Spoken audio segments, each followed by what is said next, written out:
my friends in Rennes, so I'll give you some more gifts today. I don't know what we had at lunch.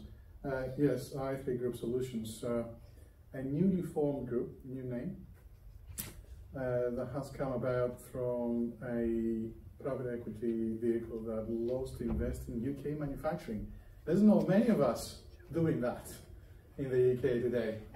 Everybody wants to invest in software companies, not disrespect to any of you software companies out here today, but we believe in the renaissance of UK manufacturing, and I come from the world of manufacturing. I've managed a number of plants around the world, and one of my biggest gripes is I couldn't find great integrators in the UK.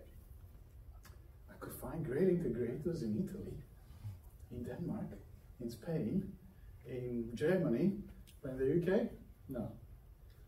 So I'm just, well, why are you being so patriotic, John? Well, you know, there's a little thing called Brexit, complicated things.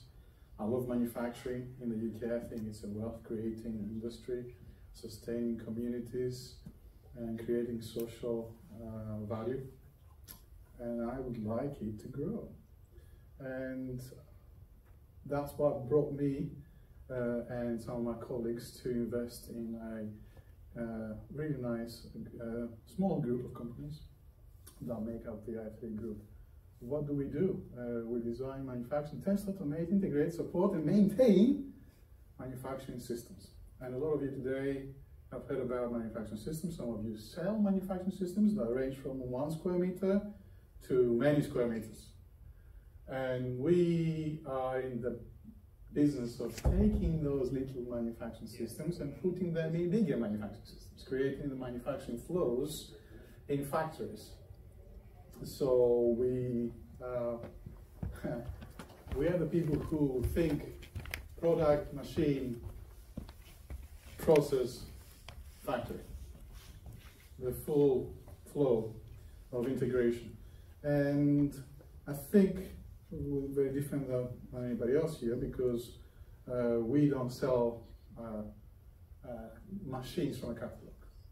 We can make one, a very bespoke machine for someone, whom would then go and buy something, which is what Altus very nicely provides to the marketplace. So there's a very good service in the UK sector. So at some point, engineers in the room, raise your hand. Engineers in the room, raise your hand. Oh dear me, so many of us today. What's going on? Okay. So at some point, some of us, would think, well, I used to do something manually or semi-manually or with a machine that wasn't particularly correct. And my units, amount of units, became such that I did some calculations. I went to an Altus exhibition and I saw some machines that can do what I do badly much better. And I sat down and created a CapEx because I realized I'm there. That's what we do, right? And then we go in front of the panel of the people who have the money and say, hey, I've got a business case for you. And here's the ROI. Here's the internal rate of return, and here's the NPV and the future cash flows. So we, as engineers, have to be a bit of manufacturing economists as well, if we are to take these projects over the line. And my experience is a lot of us are not really good at that. So we need a little bit of help. On top of that, once you also do that, then you have to look at this.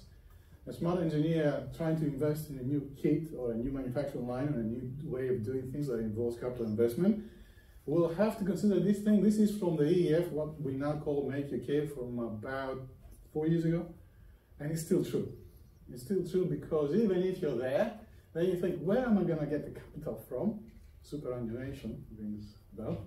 Still on. Superannuation still on. It hasn't been U-turned yet. We don't know about next week, of course. Things will change. And okay, I'll find the capital. How about the capital? Will it work?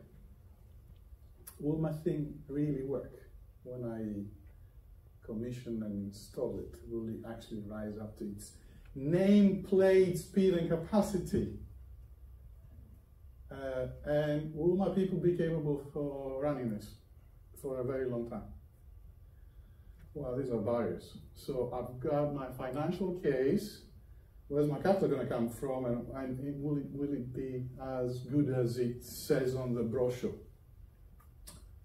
These are the barriers that we all face.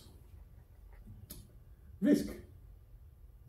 An engineer doesn't like risk because we want things to work, and we actually hate it when they don't, because in the process of making sure things work, we break things. And after we broke a number of things, then we think, okay, the next thing is going to work. Oh, it works, look, buy it, use it. So what do? Well, we are an integrator that knows this process. We've all been there, done that, got some of the scars to show. So we do this, and this is what I pass to my colleague, Oliver. He's much more good-looking and younger than I am, although he suffers from the same ailment of not having enough hair. Yes, good point.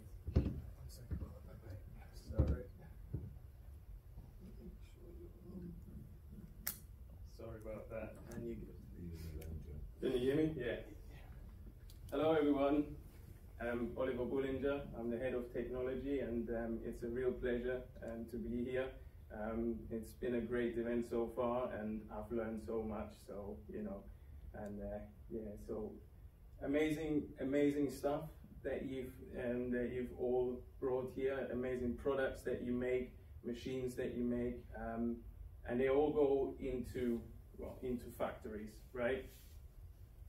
And so we want to talk about the de-risking of those decisions that you probably make internally when you get asked to ramp up your production of your machines, or ramp up the production of the factories that the machines go into, and your customers also want to increase output, throughput, reduce cost, and all of those things. So it's all about decision making, right? And there's CapEx decisions and there's OpEx decisions. You know, I'm getting something new, I have to spend cash, or I want to improve my operational performance. So we want to just cover some, well, really just generate some thoughts around how we could test it in the virtual world and then execute better in the real world. So there's kind of, I tried to break it into three things. Well, we all know the engineers have the challenge of making things simple. Sometimes we end up making it more complicated. But yeah, a virtual twin, it could really be just the CAD model in a sense. So to just try and categorize that, it's just a virtual representation of something that's real. Whereas a digital twin really becomes something that's connected. It's connected to your system. It could be connected to your machine, and it's getting some real data, and probably through telemetry, for example, it's now creating a data copy of that real thing, of that asset, of that system, of that machine, or maybe even your enterprise, maybe your factory, or maybe the people in your factory. And then you get the simulation. Now the simulation could be actually, you know, you could have a virtual twin simulation that runs a simulation of your machine, but it's not necessarily connected to the data of the machine, but it's trying to replicate what that machine does in real life, so you can use it to do some scenario planning. You might do some discrete event simulation of that machine in your customer's factory to prove to them that it's going to deliver what you say it can do. Or you have a simulation that actually is a digital twin simulation. So now you're connecting to some real data, you're simulating that real system, and now you can use that data to maybe predict some outcomes and use real world data. And if we look at this, when we think about this cost over time, when we're designing something, I don't want you to just think about this as a product. You know, I'm designing a car and I'm making some design mistakes or errors in the design, and I have to fix it somewhere over there, okay? If I have to fix it here, what's happened? We've released that car, it's out in the market, and we have to do a recall, because every time somebody switches that indicator on, it points in the wrong direction. That's not a good one to have, is it? So what you want is really to make those mistakes really early, and as many as possible. And what better way to make those mistakes than actually in the virtual world? Because right now, at this early stage, I can do as many scenarios as I want. You know, I can test the design 1,000 times, 1,000,000 times. I can set it up and run millions of replications. Or when we're looking at that as the future factory, so somebody's telling you, the boss is the CEO or the investors are saying, ramp up production 10 times. You need to do that. Okay, we've got one factory. Why don't we just build 10 more? Is that going to give us? Is that the way to do it? Because if I replicate that, and am I using data to make that decision, or am I just going ahead? Right, I need 10 machines of those, 10 of those, 10 of those, 10 of those. Lo and behold, 5 years down the line, the factory did not deliver what you actually thought it would. And then somebody's going to have to answer questions. How did you make that decision? You know, so it's about doing it early. So here's a virtual twin example. Oops. No. Sorry.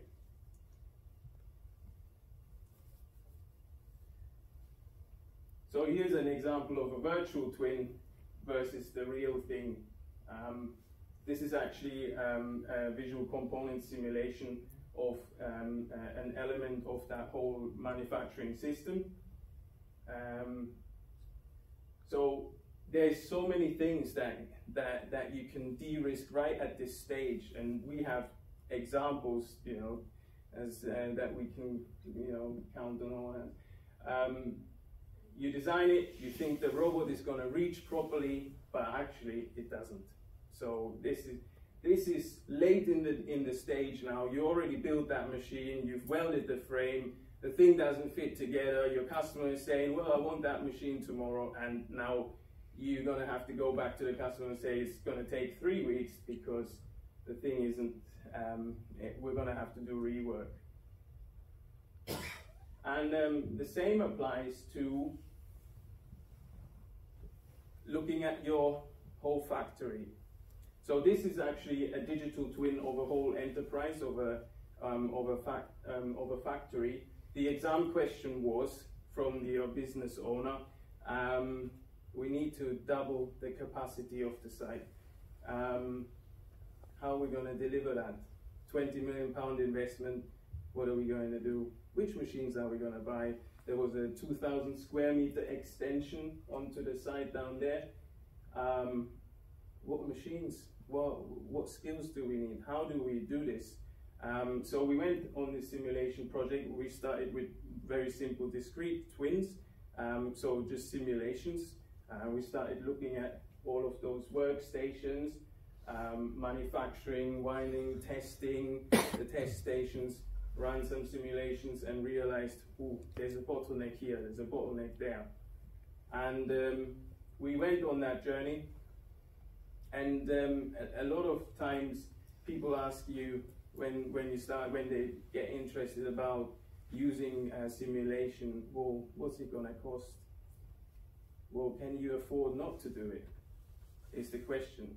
Because this is a big investment, and anything else, a bicycle that you design, you're going to run some simulations on it to make sure that that frame can take my weight and also double my weight, because somebody's going to weigh more than me.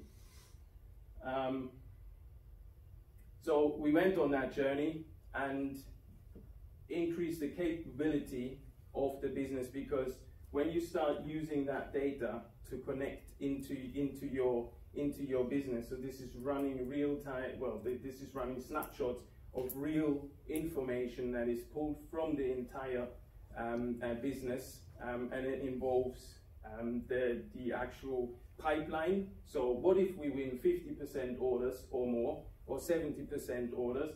It is running all of the workstations, the operations.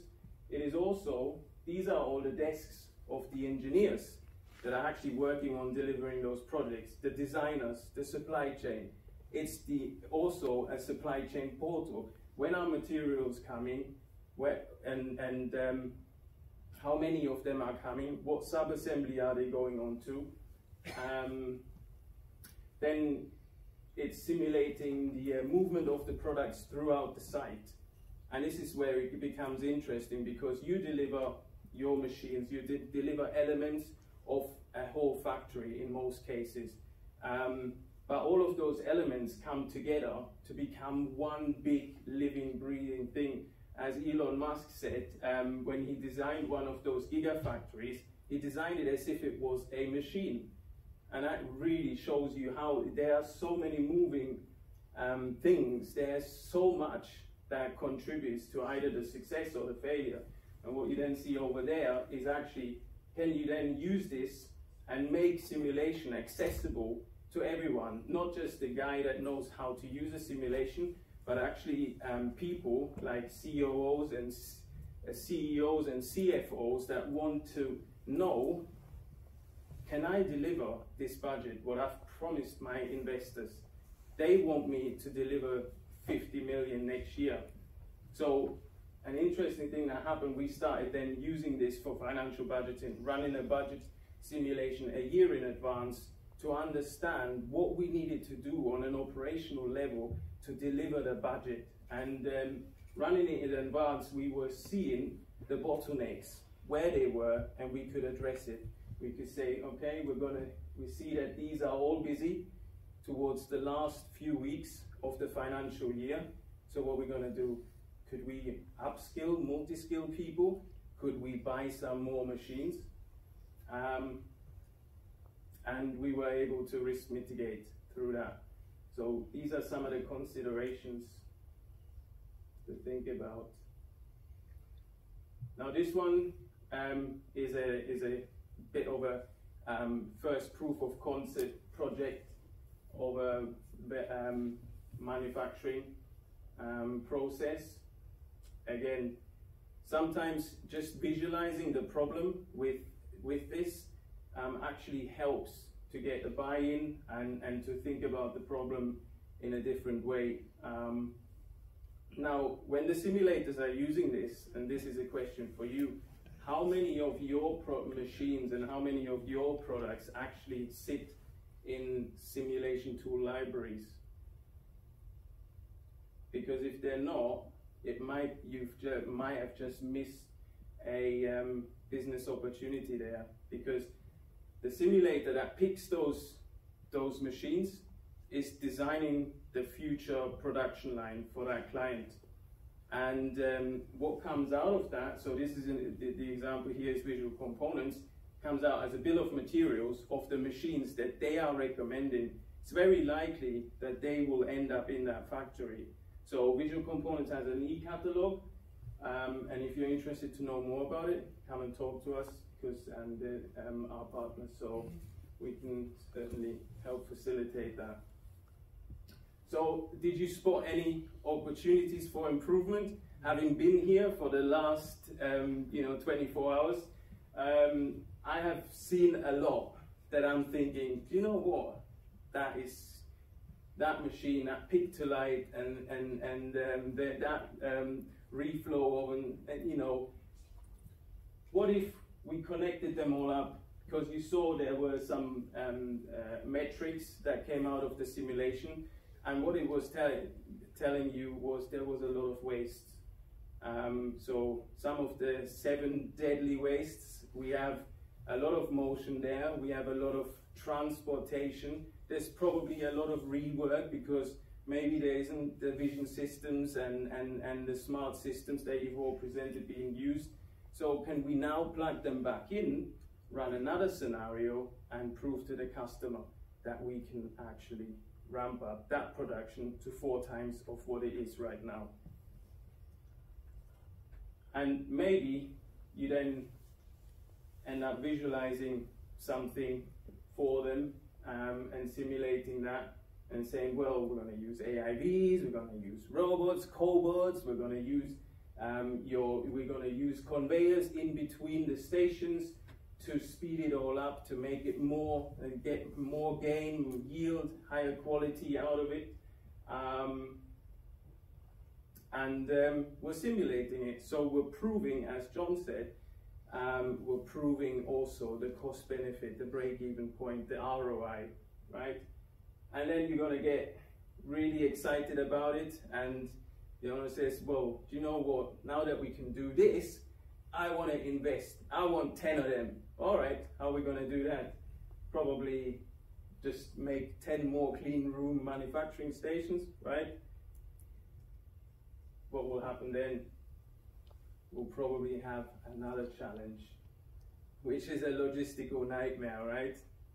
So these are all the things that you can consider and test very, very easily in a simulation model, in a digital twin.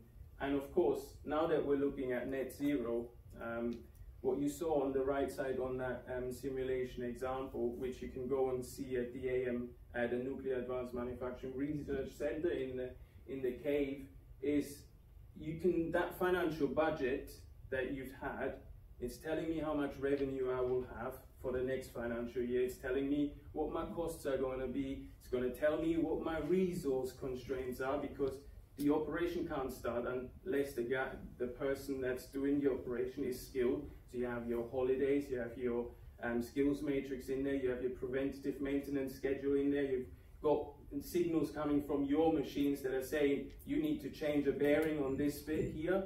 All that data coming together to make that decision. Now we're thinking about net zero. Well, we can hook it into the actual energy consumption of each of those machines, and we know from data looking into the past of what will probably happen in the future if we ramp up the production by 25%. And now we're getting a net zero budget out of there, and we can proactively do something about it before it actually happens. So I'm gonna thank you. I'm gonna pass over back to John. Thank you, Oliver, and won't keep you much longer. We do a lot of integration in many sectors. The integration involves a lot of electronic component assembly to final products, and some of your machines may be integrated in the client's choice of manufacturing systems, which is always a system of systems. And systems of systems have a tendency not to work very statically. You can sit down, be a very good mathematician, while you're having to deal with actual dynamic flows. A little thing called variation, please have a go with your calculations. And we do all of that, I won't go through it, but advanced manufacturing systems is something we specialize, as well as very niche electronic testing and design. As Oliver said, we have the advanced intelligence tools to minimize risk. And we can have a pick and mix approach to our clients. They don't have to use all of it, they can use a number of assorted capabilities or technologies. Let me leave you with this. The core principles of automation success. I didn't put net zero there. The reason I didn't put net zero there because net zero is there and there. It should not be an afterthought. Oh, we've done something, and now let's talk about net zero because it's the flavor of the decade. It's not. If it's not done there and there, it's greenwashing. Why? Because products that are not able to be disassembled and reused and redeployed are going to end up in landfill.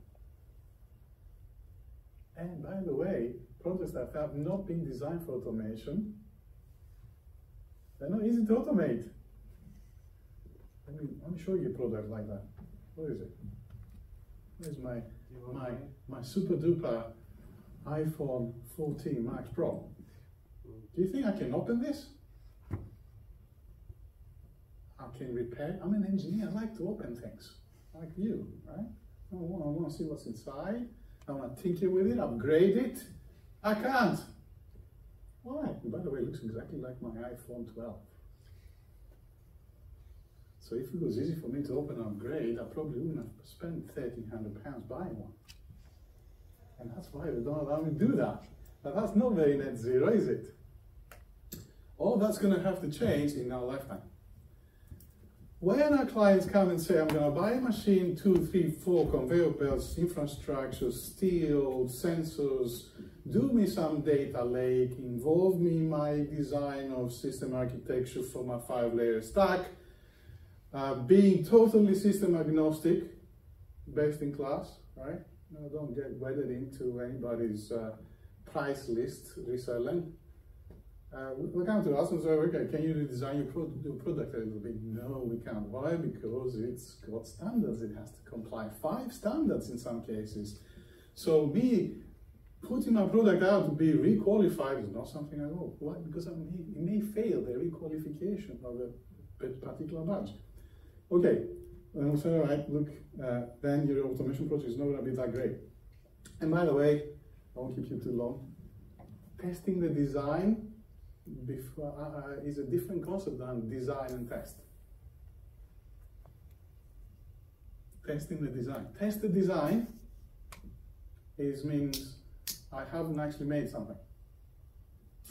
I'm in the virtual world. I'm playing around with stuff. By the way, just at the break, I met 2 of my previous students who worked for Rolls-Royce submarines, and now they work for Rolls-Royce Space.